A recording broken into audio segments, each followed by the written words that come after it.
Un nouvel axe émerge sur la scène mondiale. La Russie, l'Iran et la Chine, unis par un objectif commun, contester la domination des États-Unis et de leurs alliés occidentaux.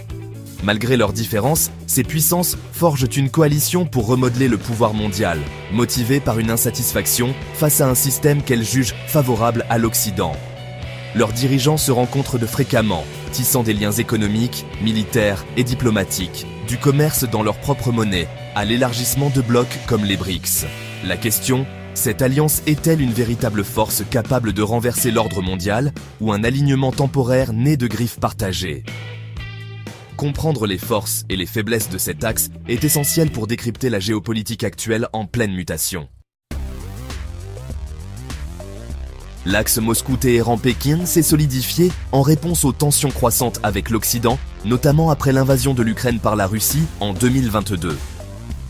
Les sanctions ont poussé la Russie à chercher de nouveaux partenaires, tandis que la Chine et l'Iran ont saisi l'occasion de faire avancer leurs propres intérêts. La Chine a obtenu de l'énergie russe à prix réduit et a approfondi ses liens économiques, les échanges atteignant des sommets. L'Iran, isolé par les sanctions, a fourni à la Russie des drones pour l'Ukraine, renforçant ainsi sa propre réputation militaire. Chaque nation a trouvé chez les autres une solution à ses problèmes les plus pressants, économiques, militaires et stratégiques. La guerre en Ukraine a accéléré leur coopération, transformant des liens prudents en une coalition anti-occidentale tangible. Aujourd'hui, ces trois puissances sont plus alignées que jamais, unies par leur opposition à l'ordre dirigé par l'Occident. La coopération militaire entre la Russie, la Chine et l'Iran devient plus concrète et coordonnée. Des exercices navals conjoints dans les eaux stratégiques envoient un message clair à l'Occident, tandis que les drones iraniens ont changé la donne sur le champ de bataille en Ukraine. La Chine, bien que ne fournissant pas d'armes directes, approvisionne la Russie en technologies critiques à double usage, soutenant ainsi son industrie de défense. Ensemble, ils combinent l'expérience de combat de la Russie, la puissance industrielle de la Chine et les compétences de guerre asymétriques de l'Iran, créant un écosystème militaire autonome. Bien qu'il ne s'agisse pas d'une alliance formelle, leur partenariat évolue en un défi significatif pour la sécurité mondiale.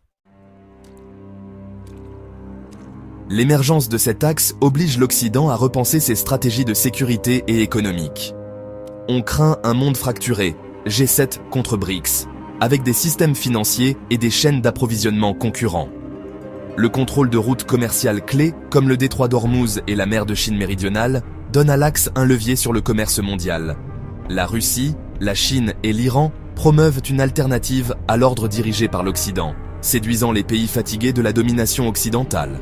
L'Occident fait maintenant face à un défi coordonné, militaire, économique et idéologique, tout à la fois.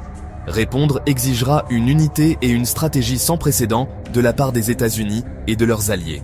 L'ère de la domination occidentale incontestée touche à sa fin, ouvrant la voie à un paysage mondial plus conflictuel.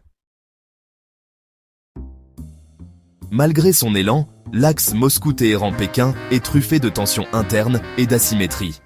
La Chine domine économiquement, rendant la Russie et l'Iran de plus en plus dépendants et potentiellement vulnérables.